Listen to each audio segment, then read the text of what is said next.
নমস্কার, আমি নিত্যানন্দ সূত্রধর, সহকারী প্রধান শিক্ষক, North Bengal Paper Mills High School, Pakshi, Pabna. আমি আজকে এসেছি অষ্টম শ্রেণী গণিত 2.1 প্রশ্নমালার 9 থেকে 13 নং প্রশ্নের সমাধান করতে। তো 9 নম্বর প্রশ্নে কি বলছে? রিয়াজ সাহেব কিছু টাকা ব্যাংকে জমা রেখে 4 বছর পর 4,760 টাকা মুনাফা পান। ব্যাংকে বার্ষিক মুনাফার হার 8.5 টাকা হলে তিনি ব্যাংকে কত টাকা জমা রেখেছিলেন? মানে মূলধন বের করতে বলছে। এখানে আমরা কী কী পেয়েছি? এখানে পেয়েছি সময় n = 4 বছর। এখানে সময় n = 4 বছর, মুনাফা i = 4,760, মুনাফার হার r = 8.50 / 100। আর এই দশমিক তুলে দিয়ে 1 2 ঘরের জন্য 2টা শূন্য নিলাম। প্রথমে আমরা কী করলাম? এই শূন্য আর এই শূন্য কেটে গেল। এখানে বাঁচল 85, এখানে 10, 5 দিয়ে ভাগ করলে 5 × 2 = 10, 5 × 17 = 85, তাহলে 17/200, r = 17/200। আমরা জানি PRN = I, তাহলে P সমান I/RN। I সমান কত? 4,760 টাকা। R সমান কত? 17/200। N সমান কত? 4। 4 দিয়ে 200 কাটলে 50 হয়। আমরা এবার 4,760 × 50, এই 50টা উপরে লিখলাম, আর এই 17টা নিচে চলে আসলো। 17 দিয়ে 4,760 কাটলে 280 হয়। 280কে 50 দিয়ে গুণ করলে 14,000 টাকা হয়। তো উত্তর, তিনি ব্যাংকে 14,000 টাকা জমা রেখেছিলেন। এরপরের প্রশ্ন যে শতকরা বার্ষিক যে হারে কোনো মূলধন 6 বছরে মুনাফা আসলে দ্বিগুণ হয়, সেই হারে কত টাকা 4 বছরে মুনাফা আসলে 2,050 টাকা হবে? তে মনে করি মূলধন 100 টাকা। 6 বছরের মুনাফা মূলধনের দ্বিগুণ হলে মুনাফা মূলধন 100 × 2 200 টাকা। তাহলে মুনাফা 200 - 1 100 টাকা। আমরা এবার যে 100 টাকার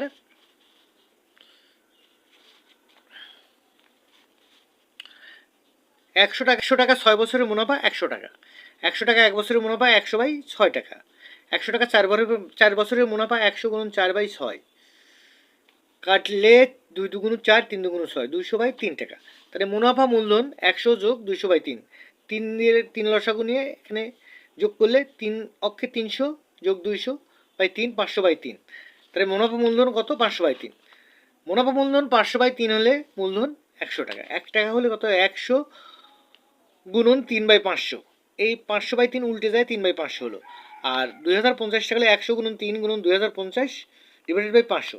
100 দিয়ে 500 কাটলে 5, আর 5 দিয়ে 2,050 410, 410কে 3 দিয়ে গুণ করলে 1,230। উত্তর 1,230 টাকা।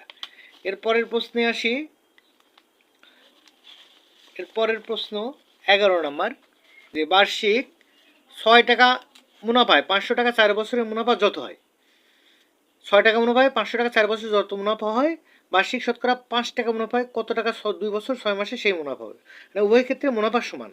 তাহলে প্রথম ক্ষেত্রে আমরা দেখি, যেখানে r = 6/100 মুনাফার হার, মূলধন P = 500, সময় n = 4 বছর, মুনাফা I = হোয়াট? আমরা জানি I = PRN।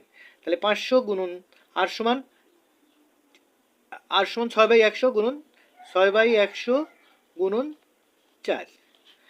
দেখো, এই শূন্য এই শূন্য এই শূন্য এই শূন্য কেটে গেল। তাহলে 424, 524 = 120 টাকা।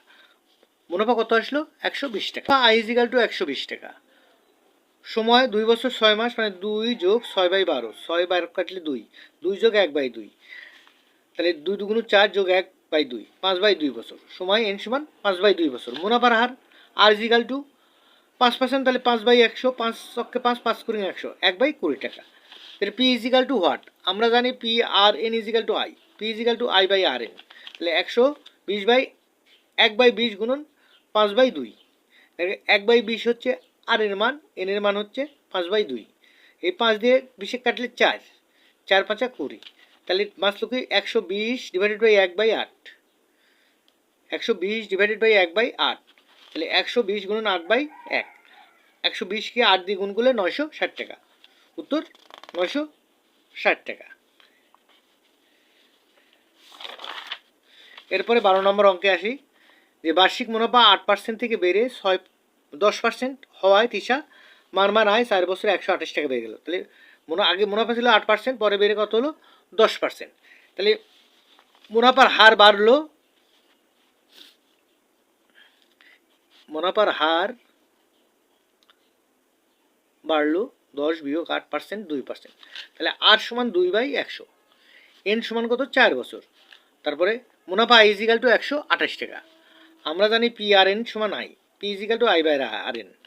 তাহলে আই সমান 128, আর সমান 2/100 গুণন এন সমান 4, 4 দিয়ে 100 কাটলে 25। তাহলে থাকলো কি 128 গুণন এই 25 উপরে উঠে গেল, 2 নিচে নামলো, 2 দিয়ে 128কে কাটলে 64, 64 25 গুণ করলে 1600 টাকা, উত্তর 1600 টাকা। এরপরে আমি আসি 13 নম্বর অঙ্কে, যে কোনো আসল 3 বছরের মুনাফা আসলে 1578 টাকা এবং 5 বছরের মুনাফা আসলে 1830 টাকা হলে আসল মুনাফার হার নির্ণয় করো। আসল মুনাফার হার নির্ণয় করো। তা আমরা লিখতে পারি আসল যোগ 5 বছরের মুনাফা 1830 টাকা, আর আসল যোগ 3 বছরের মুনাফা 1578 টাকা। লিখি আসল যোগ 5 বছরের মুনাফা 1830 টাকা, আসল যোগ 3 বছরের মুনাফা 1578 টাকা। আমরা বিয়োগ করে দিলাম, তাহলে আসল কেটে গেল, 5-এর ভিতর 3 বিয়োগ করলে 2, 2 বছরের মুনাফা 252 টাকা।